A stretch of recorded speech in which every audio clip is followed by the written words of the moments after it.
Hey everyone, welcome back to the Sports Psych Show. Thanks so much for joining me. Today we're going to be talking about focus of attention with Henrik Herrebroden. Henrik, great to see you. Great to see you, Dan. Thank you so much for having me. Really excited to unpack everything related to focus of attention. Before we do that, tell us a little bit about yourself. Sure. Well, basically, I love sports and I love psychology. I started playing sports when I was about 5 years old. Started playing football, went into different sports. I've been playing volleyball at the elite level here in Norway and also a bit in Canada at the college level.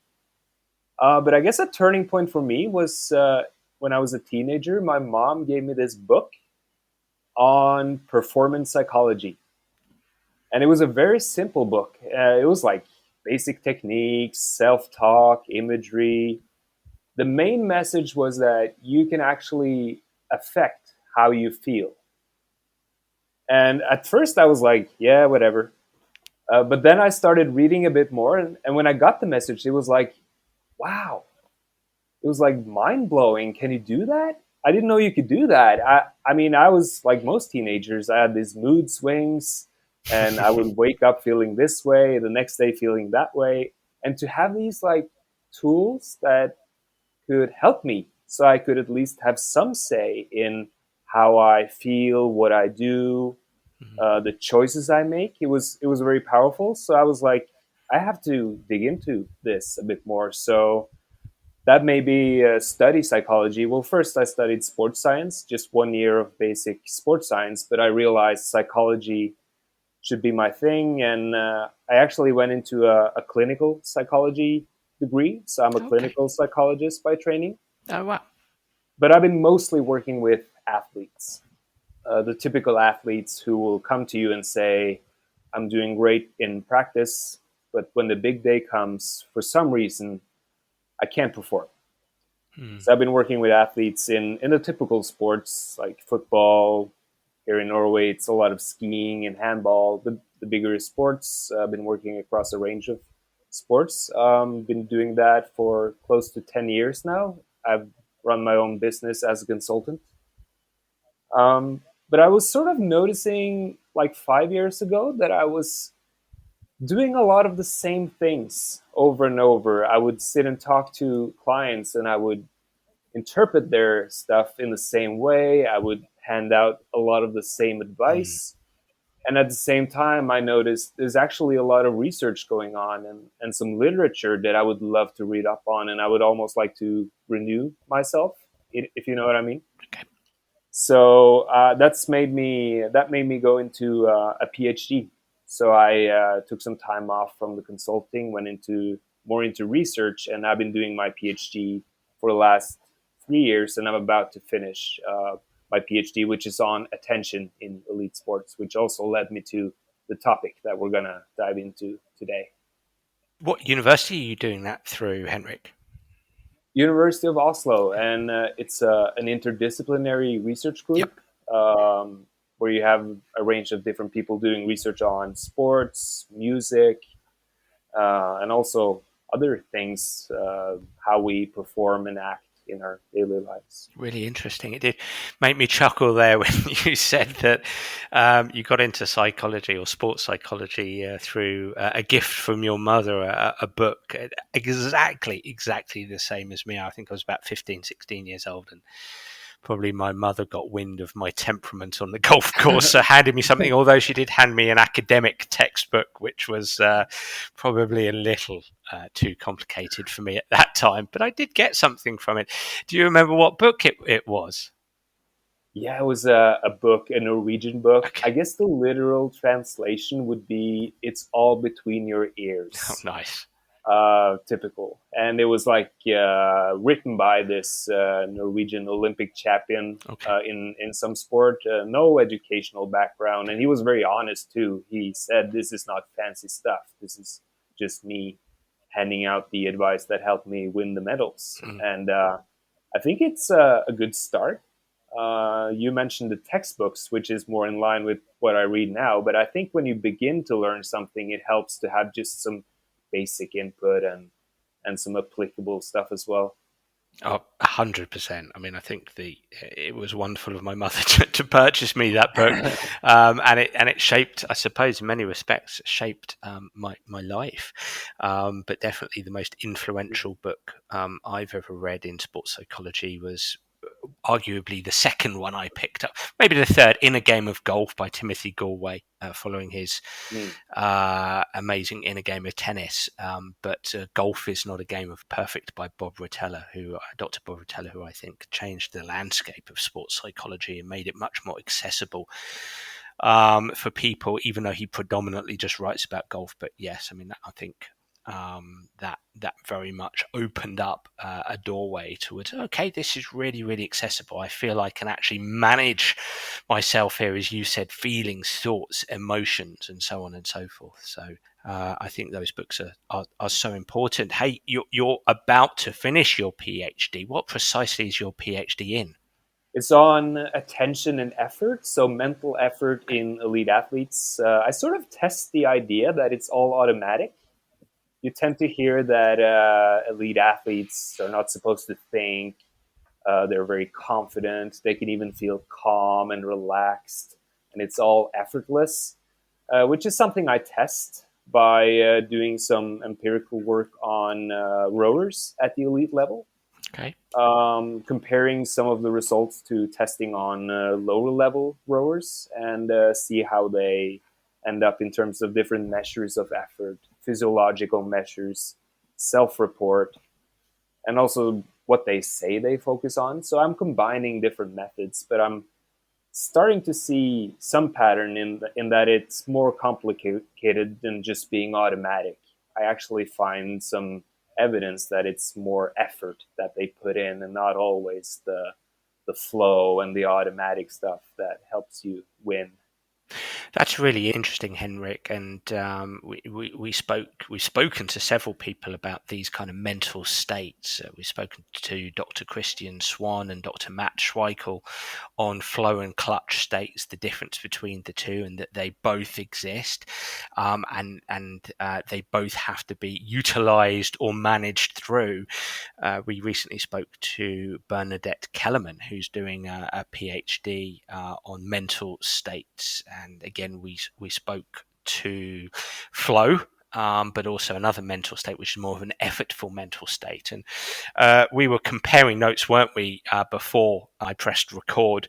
And I completely agree. At the coalface, my 17 years of experience as a sports psychology consultant is that athletes have to be prepared to compete with effortful attention and effortfully applying their resources, if you like, within competition. Perhaps some days they'll wake up and everything feels great and they hit this magical flow state, but perhaps more often than not, they have to be ready to fight through their competitive challenges. And it sounds to me that's what you're finding from your research. I don't want to put you on the spot because I know you haven't completed the PhD, you haven't posted results Mhm. necessarily, but it sounds to me by and large that's what's emerging.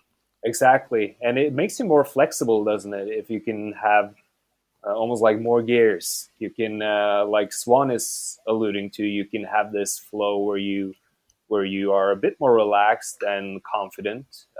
But I think one of his findings was that the clutch is sometimes needed to get there. I mean, you need to put in the effort first, and then you get on a roll, and then you get the confidence, and then you can have some flow.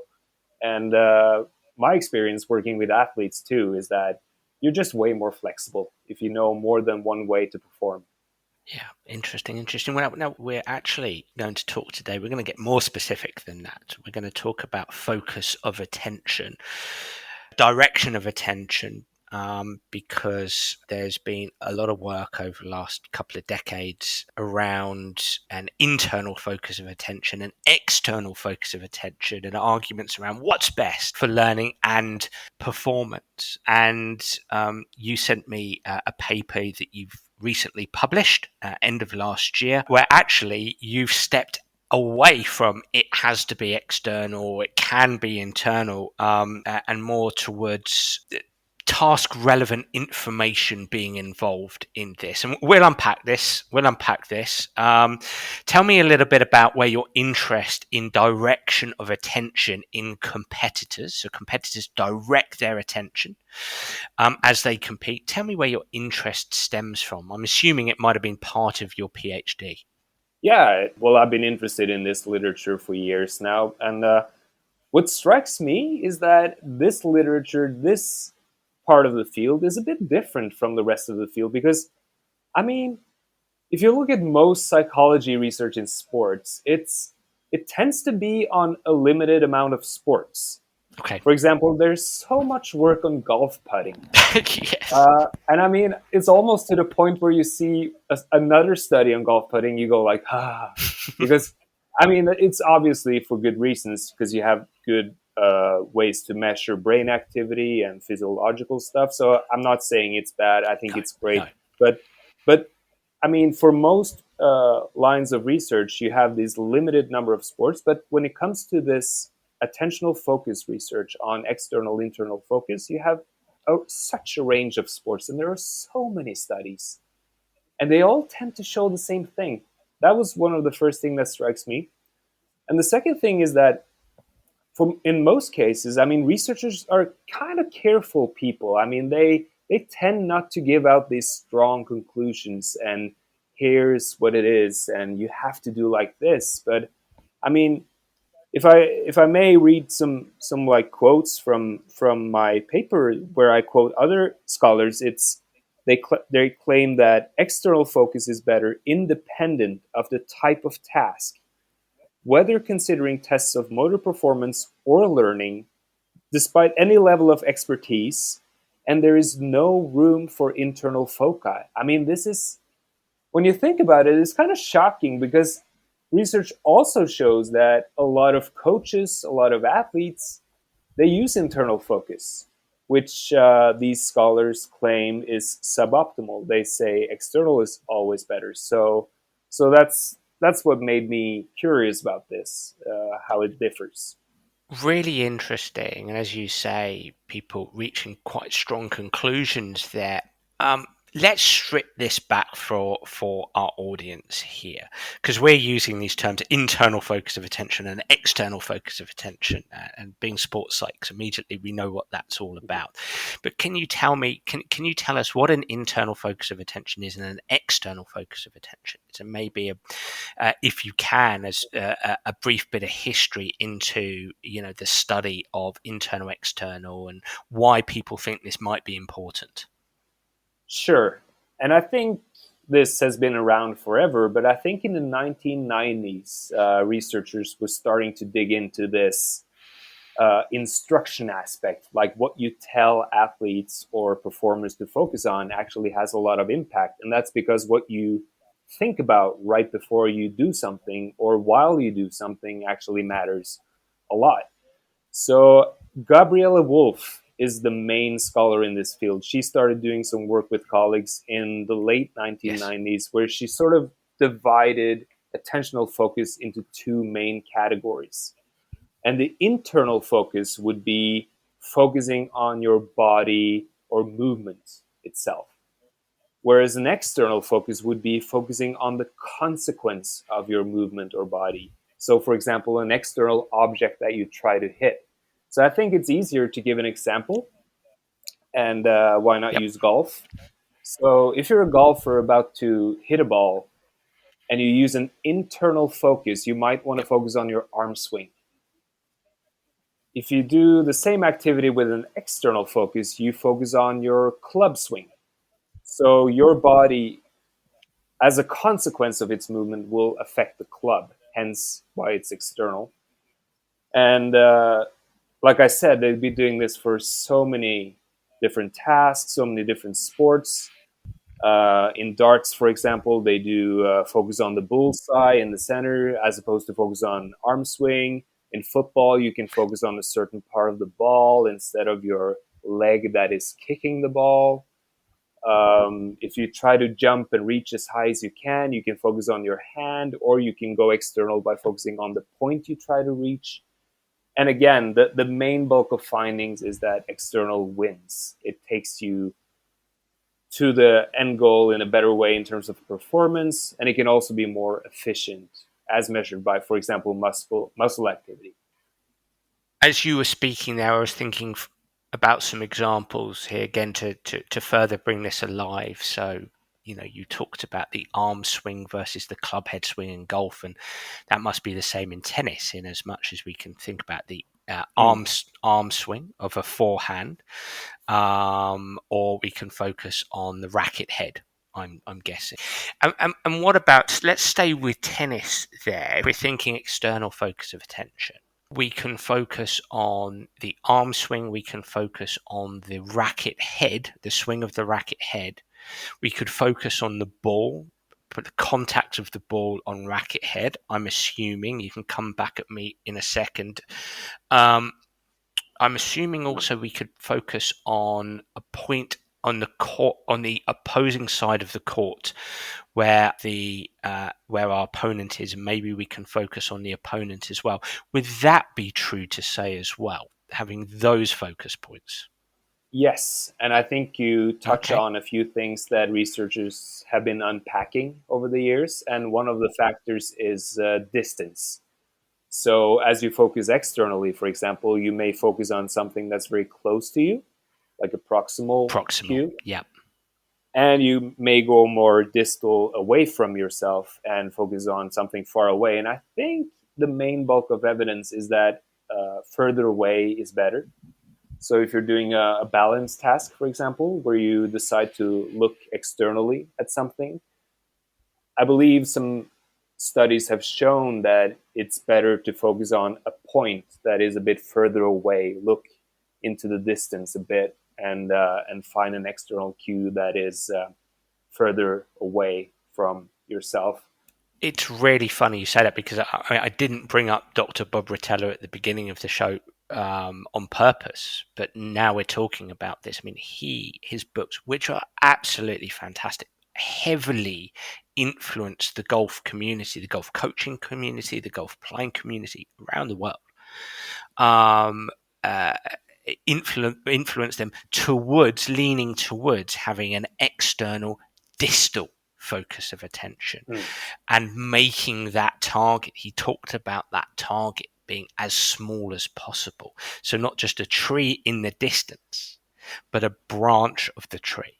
Not just a bunker in the distance where my ball seemed to always end up, Henrik, but at the edge of a bunker, let's say, that was out of reach, but you're really narrowing your focus of attention. But it's an external distal, enabling your swing. You're not going to take control of the swing. You're just going to let that swing happen. It's automated, so to speak, which will probably be a neat segue onto why we might have an external distal focus. Before we go there, though, I'm just conscious of team invasion sports, because you did mention, say, football, soccer, whereby you can focus on the ball rather than a swing of your leg, or perhaps where you want to kick the ball with what part of your foot.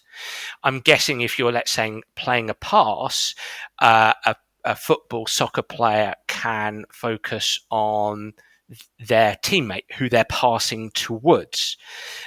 You can, as a footballer, we talk about scanning behavior a lot. A fellow countryman of yours, Dr. Guy Drodet, came on the show, and he's now becoming Right. extraordinarily influential in our industry around scanning behavior. And scanning behavior could be very much in line with an external focus of attention, possibly both, well, mainly distal in terms of from sort of a meter out through to the whole pitch out. Again, no question, but can you confirm the things that I'm saying? I think you're exactly right. And I think Rob Gray also mentions this, that if you focus on constraints, for example, you just focus on passing certain constraints out in the external environment, you tend to get what he calls external focus for free. So if you decide to focus on the external stuff, like teammates, there's even some studies suggesting that really good handball players or football players, they tend to be more focused on the tactical elements. They don't Okay. focus as much on the mechanics. So, in other words, they're not so concerned with what they're doing. They're more concerned with where. Where am I going? Yeah. Where's the ball going? Where are the gaps? Where's the space? So they have to scan. And I think external focus aligns well with what you're saying, with scanning, with tactical thinking, as opposed to more execution style thinking. Yeah. But like I said, researchers are unpacking this, so there might be a few differences between these various external foci. But I think it all ties together in how external focus can be effective. Before we explore why this is important, you mentioned tactics there, and it immediately uh, provides a conflict in my mind because I'm thinking of self-talk, that any kind of focus on tactics has to surely involve, one might say, thinking or self-talk, and that is surely internal as opposed to external. What's the state of play there? That feels quite confusing because, again, scanning behavior, I'm looking around, I'm searching for cues and triggers and clues as to where I might go next, or where opponents or teammates might go, and where they are. But I'm also going to check in myself tactically. So how does that work?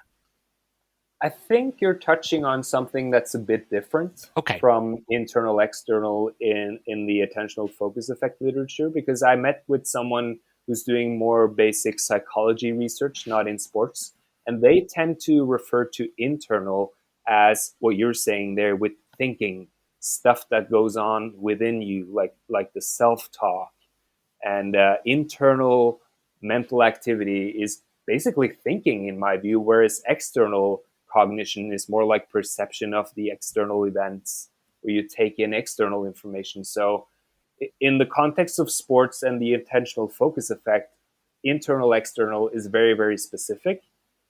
So, to have an external focus, you need to use your thinking capacity, because you got to take it in. You gotta attend to it. You gotta think about it too. You can have uh, a representation or some sort of cognition within you that is some about something outside of you. So it is a bit confusing, but it is very specific and clear if you focus on the literature in sports, as defined by Wolf and colleagues. So what grabbed your attention was the fact that, and you read out those couple of sentences, that paragraph earlier, that overwhelmingly the literature is in favor of external focus of attention. Can you speak to that a little bit? Why that's being found, and how researchers are claiming that that's a good thing, that benefits performance. Yeah, so I started digging into the mechanism, which is very important, right? Like, why is this working? Why is this happening? And I tended to notice that all of them basically allude to some form of automaticity. That if you focus externally, you just focus on that and you let the body find its own way. But then I started looking at the literature, and like I said, the bulk of evidence is supportive of external focus, but you also have some findings showing internal is better, and you also have some findings showing there's no difference. And I started adding it all up, and I was just noticing that could it be that it's something in addition to automaticity that might explain the findings? And I started to take note of the information that is packed into the cues. So, in other words, task relevant information, how much information that is relevant to task success is in the cues. And that's what I proposed in the paper. And I was like thinking, this is too simple. This is not going to be published because it's so simple. I'm basically arguing that instead of looking at automaticity, you might see external focus being better in a lot of the cases, because the external foci tend to have a lot of task relevant information. So, for example, darts, if you throw darts, sure, it helps to focus on the bullseye. I mean, that's key. Yeah. You need to find the bullseye. So if you compare that to the internal focus, which is arm swing or how you throw, I mean, you have this finding of movement variability, right? In sports, even at the elite level. So you can move your arms in so many different ways. So when you tell someone, focus on your arm swing, that's not really a lot of information because you can do that so many different ways. And I just tended to notice that a lot of the sports studied in this literature is target directed sports where you sort of try to hit a target. And that's why it made perfect sense to me that it's better to focus on the target because that's where you're going. That's the most important information. You need to know where the target is. So that's what I basically propose here is that when you add up the task relevant information, it makes sense that external focus is often good, but it also makes sense that you don't always find that effect because there are cases where there's actually a lot of good information in the internal focus as well. Let's unpack that a little bit. Really interesting stuff, Henrik. And this term that hovers over me, dare I say it, is it depends. Mm-hmm. Focus of attention to execute a motor skill depends on the information that's loaded into the cues that Mm. you're paying attention to. Again, let's go back to our tennis example. External distal focus of attention is over the net in a position on the court that I might want to send a ball. That makes sense that as a tennis player, I might focus there rather than my arm swing. I let my arm swing take care of itself. Um, and I simply focus my attention on, let's say, the back right side of the court where I want to send the ball, and hopefully my opposition won't reach it. Similarly, an external proximal focus of attention, what might be, with relevance to what you're saying, how does that work? So ball on racket, I might focus on striving to swing through the ball with my racket head, again, rather than my arm swing, because I'm letting my arm swing take care of itself, but I just want to swing through the ball with my racket. That's an external proximal focus of attention. Am I getting that right? Yeah, I think you're getting it right. And I can also give a proximal example from golf, which is from a study by Wolf and Sue from 2007, where they had an internal focus condition, which encouraged the participants, the golfers, to focus on quote unquote the swinging motion of their arms. Mm-hmm. That was internal. And the external focus was to focus on the pendulum like motion of the club. Yep. So again, the club, but it's also more specific. At least to me, that metaphor of having this pendulum like motion of the club is more specific. It creates this image, at least in my mind, of how you're going to do this. And as compared to just focus on your arm swing, which is so general. A lot of the internal focus attention instructions are so general that when you compare them to something external, which tends to be more specific, you'll see that external focus wins. So I think you can have these proximal examples for external focus working better because they're just more specific. It's also very easy to attend to something that is outside of yourself because you can point to it, you can see it, and it tends to provide some good information, like the ball, like you said there, for example. In the paper that we're talking about, entitled Motor Performers Need Task Relevant Information, proposing an alternative mechanism for the attentional focus effect, you are, however, proposing, what you're saying is, look, by and large, I agree that an external focus of attention, whether proximal or distal, is probably going to be the ideal focus of attention or optimal focus of attention. But there are occasions when an internal focus of attention is required, and that depends on the information of the cues that you are focusing on. So, can you give me some examples of an internal focus of attention that might be a good fit, and why, in those moments, do you need that internal focus of attention? Sure, and I can use the sport that I've been working on in my PhD over the last few Please years. do. So Yeah. rowing, for example, Okay. you have this one study there. So one cue in rowing would be to focus on your leg drive, how your legs are initiating the drive where you pull the handle. So proficient rowing would tend to involve this kinematic sequence where you start with your legs and then your trunk and then your arms. And it's very tempting to cheat when you're tired, when you're getting fatigued, when it's painful. And you start to couple the trunk movement with the leg movement, and you maybe use a little bit less legs because it's painful and you're fatigued.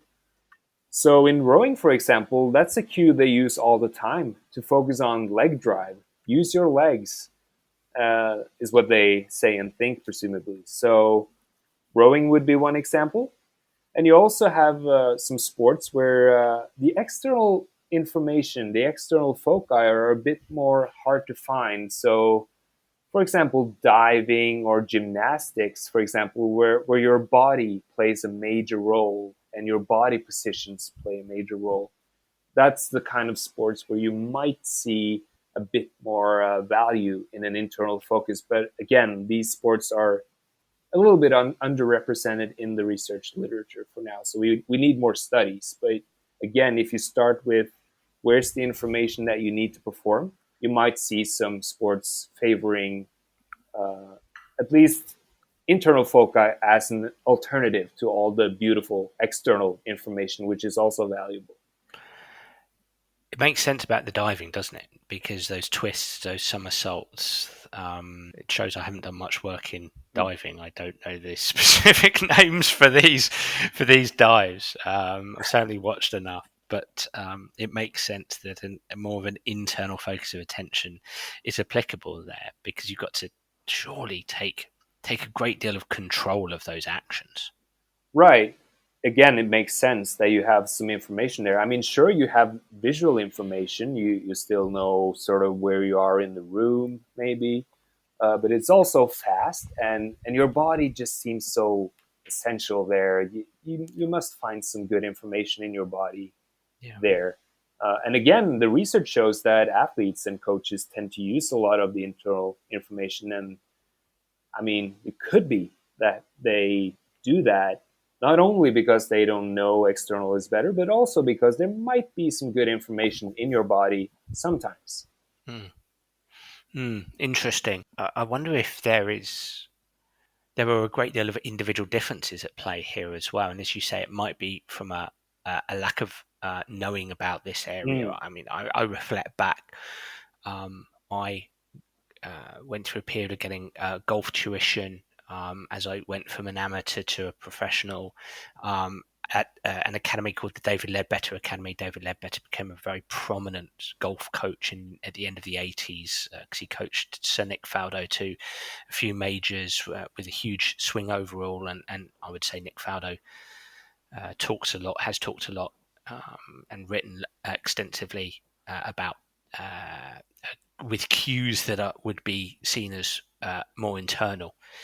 And I think golf does have a propensity to have internal cues. I certainly, David Ledbetter talks a lot about, or did back then, talk about setting the wrists, so setting the club head. And that just basically means a cocking of the wrists quite early to get the motion of the club moving up quickly and on plane. And I definitely would struggle to do that with a focus of attention on the club head. I remember and would still, if I went out to the driving range today, would still prefer to focus on my wrists. So I wonder if there are individual differences at play here, individual preferences perhaps. I think that's a great point. And there was this one study from 2013 where they just let people choose Okay. their focus cues. And it turned out that whichever they chose was better. Doesn't matter if it's internal or external, because it seems like the athlete's preference and what they are familiar with, and perhaps their individual style, really, really matters. And another point is that athletes tend to switch. They tend to use some different cues depending on which stage of the performance they're at, or maybe how they feel, or some, who knows, maybe it's a personality thing as well. So we're just starting to unpack these factors, but I think individual differences has to be considered, which it typically is not. I mean, it's a good point because it's typically you show up for research and some scholar tells you here's what you're supposed to think about. And Yes. I mean, I'm a former volleyball player and I just had a look at one of the studies in volleyball and I just started to read these are the instructions.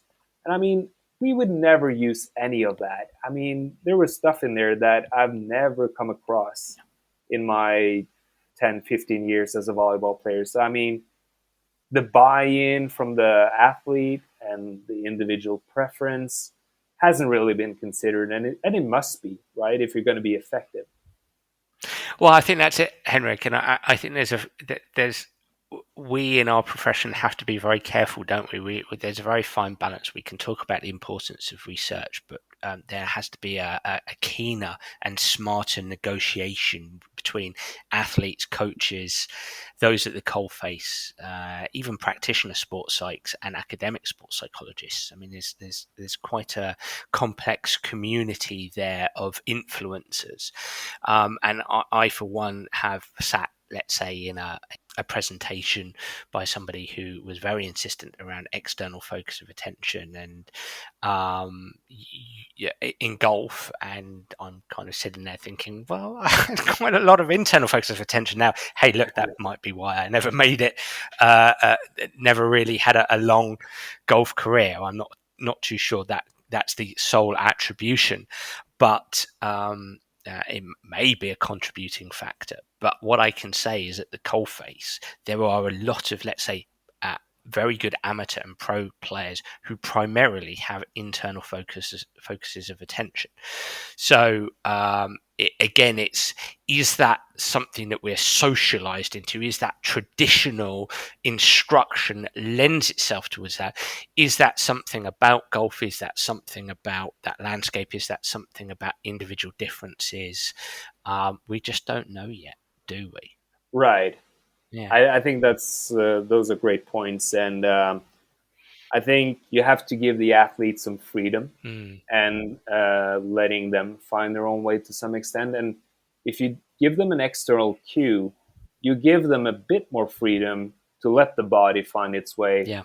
Whereas if you sort of shove an internal focus down their throat, it's going to be more constraining. And it makes sense to me that you find these research results where external wins because it tends to be giving the athlete more freedom. But like you're alluding to, you can do this many different ways, and we need to be careful in how we do this. Makes me think of another option there, which is choice, Mm. providing athletes with a choice. You know, if you're coaching a darts player, and I don't know how much coaching goes on in darts, but it's, focusing on the treble 20, the little slot or slit or part of the board there, or the arm swing that enables you to release the dart in a certain manner or at a certain speed or at a certain type of trajectory in order to find the treble 20. I wonder, yeah, if there's a choice to be offered. I do want to come back to scratch my own itch here, around internal external, just for my own understanding, because when you're at coalface, let's go to a sport like football, soccer, which I do a lot of work in. You speak to players, and again, I recognise I may be crossing research areas or points of uh, constructs or concepts. Um, you speak to footballers, soccer players, and there is actually quite a lot of time. People don't realise or necessarily think it about the game this way, but there's a lot of time to think out there. And I don't just mean a tactical form of thinking. I'm also talking about players uh, directing their attention or having their attention directed internally towards, hey, John's playing really bad today, or this is going to be a tough game. This opposition are really good. God, they're so fast, so quick, so strong.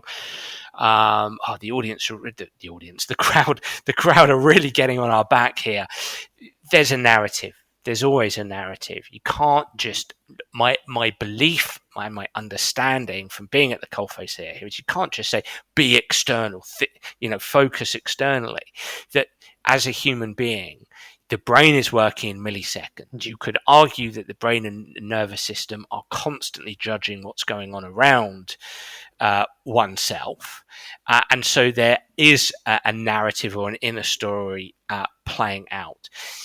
Is that a part of this? Is that going internal again? Is that something that you're saying is separate?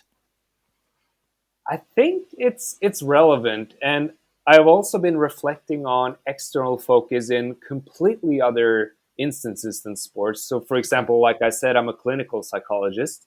Just to give an example from that field, Okay. we Yep. have people with social anxiety, for example, and they can't go to the store, or they hate going to the store because when they come to the cashier, they think that the person behind there is just constantly evaluating them, judging them. So they will tend to avoid those situations, or they tend to go there and they tend to be absorbed within their own minds, thinking about all the horrible things that they do, and they look at me weird, and they do all that. So the most effective treatment is exposure therapy, right? You ask them to go out and do what's scary, but they've actually observed that this is more effective if you combine it with an external focus where you also look the person in the eyes and try to see what's actually going on out here. Because if you're just doing it and you're all within your mind and you think about how terrible everything is, you're not really attending to the information out there, which will tell you you're doing fine. They don't care who you are, they just want to do their job, and you can go on and do your thing. So I think what you touched on there is that the external focus ties into more than just the skill focus, right? I mean, it's more about just the skill. It's about the context that we're in, and how we thrive more generally, I think. So coming back to sport in that context, let's just say we've got a defender, for example, who's a centre back who starts to realise that their fellow centre back isn't playing very well. Perhaps they've lost a few headers, or a striker's got in front of them. Bang! It's a goal. We're 1-0 down, and is potentially experiencing this inner narrative around, oh wow, this is going to be tough today because my fellow centre back is having a bad game. Interpreting what you're saying there in that instance, it could be that centre back can start to visually scan their fellow centre back and work out what they're doing wrong, or work out ways to potentially help them. So, I noticed that my fellow centre back's having a really bad game today, and they are dropping deep. I have to make sure that they keep in line with me, keep the back line. So what I'm hearing you say is a potential way to turn down the volume of inner narrative is to scan the kind of things that your inner narrative is concerned about, essentially. Yeah, because you have a limited attentional capacity, right? So Yeah, if you attend to the external stuff, there's a bit more capacity, less capacity to attend to all the yeah. worrying and the internal stuff, which is, I think that's one of the benefits of having an external focus. But Mm-hmm. it's such a good example you give there, because in one sense it sounds like you're describing mainly tactical stuff, like attending to external players, other players. But as soon as you're starting to affect them with your actions, it becomes this external focus as defined by Gabby Wolf, where the external foci are the consequences of your movement. So I mean, it's a bit complicated like that, but I think the overall message, and this is why I think this debate and external foci has been good for the field, is that it's so much good stuff happening when you attend to your external world, Mm-hmm. and there's so much good information out there. And like the literature also shows, I mean, most coaches and athletes tend to be very internally minded. So I think it's very helpful to have this Mm. bulk of research showing that if you just start to attend externally, a lot of good things may happen. And like I'm alluding to in my paper, it might be combined with the internal focus. But I think your examples and some of the research examples show that it's just so many good things out there in the external world. There might be so many benefits psychologically, emotionally, in addition to all the motor performance benefits, perhaps even some automaticity. I mean, you have a kitchen sink full of stuff that can happen. That's Yeah. all good stuff. I think my my point is from my experience, because again, in it, living in this world, I've heard people speak, and I've read a lot of stuff around must be external, must be external, must be external. And I do like what you're saying, because you're saying, well, probably that is true. However, it depends on the task. It depends on the information that's available to you. You're open to individual differences. And I think, to speak to my point of this central defender, I mean, motor skill, so movement execution, movement learning, movement execution doesn't happen in a vacuum. And that's the Mm-hmm. psychologist in me speaking, that we are that I would argue that we are set up as human beings to judge what's happening around us. Refer to our memory, if you like, check in with our imagination, perceive certain things, and there's this constant stream of consciousness, which lends itself towards, you know, your PhD and mental effort, and you know that there can be a bit of a narrative there, and that the notion of, well, just keep your attention external is somewhat simplistic in a very complex world. And so I like the idea of, well, hang on, you know, external, yes, by and large, but there are opportunities. There might be opportunities for an internal focus, and recognizing that focus of attention does tend to go out, go in, go out, go in, go out, go in, go out, go Mm-hmm. in, and so on and so forth. Um, every single second out there as people are competing. It is quite a complex landscape. Right. And the reason I make such a big deal about this is that mechanisms are very important. So if you're a coach or athlete and you read the literature and you buy into the automaticity framework and you buy into all the findings on the face of it, you'll just stop using any kind of internal focus of attention. You'll just stay away from that, as you should, according to some of these scholars who say there is no room for internal foci. And I think that's just limiting the beautiful landscape of information that you have out there. You have the information in your body, you have it externally. I think we should use all of that.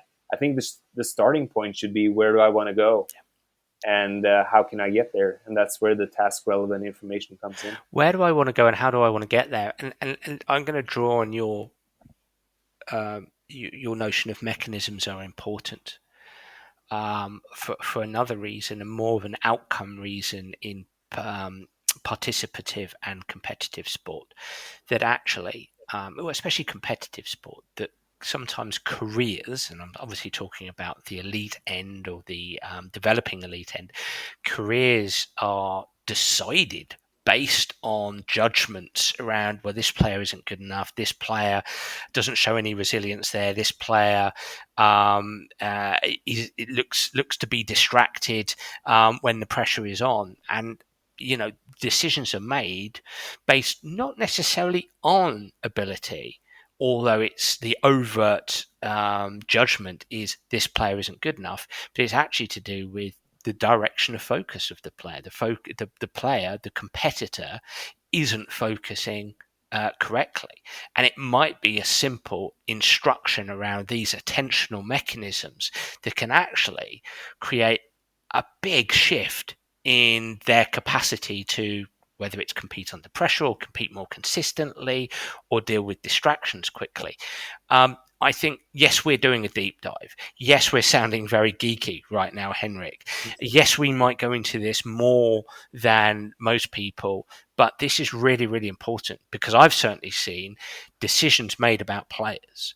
And I'm talking about football, soccer here, but you can talk about any team invasion sport where, players are constantly being judged. But I've seen it on the golf course and on the tennis court as well, losses and poor rounds based on attention, effort of attention, direction of attention. These more finicky mechanisms are really important because they impact enjoyment, careers, and so on and so forth. Yeah, and it's such a shame, right? If you prepare, you do all the work, you train for years, and then you come to the big event and it's just gone because of wrong thinking, basically, a way of thinking Yeah. that didn't suit you. It didn't work for you and could have been avoided if you were more aware of these things, if you practice these skills. And that's one thing I'm so thankful of for this literature is that they've brought attention to these details. There aren't really details. I mean, they will say, you just change a word from arm swing to club swing.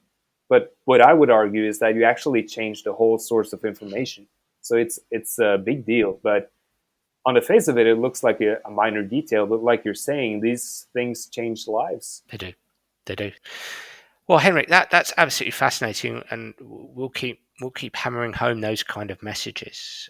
We'll keep chipping away. It does require a bit of a geeky deep dive, doesn't it? But when you do that, you really think beyond the surface level. Then you can have some serious rewards there in your coaching and your capacity to develop players and help them high perform consistently under pressure. So I'm really, really passionate about that. Henrik, I can't thank you enough for today. Really interesting.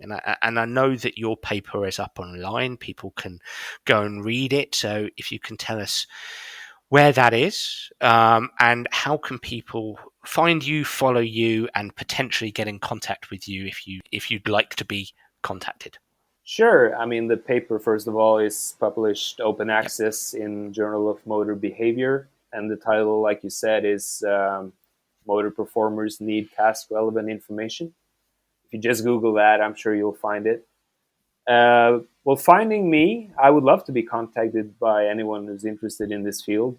It would unfortunately mean that you have to write my name, which is kind of a tricky thing, even for Norwegians. But my first name is Henrik, and then it's Herrebroden, so Herrebroden. If you write that, I mean, I have accounts in various social media under my name. I'm on ResearchGate, different profiles, and if you Google my name, I'm sure you'll find my web page with my contact information as well. I would love an email. I would love to hear from people who's interested. And I'll just repeat that. It's Henrik as in Henrik and Herrebroden as in Herebroden.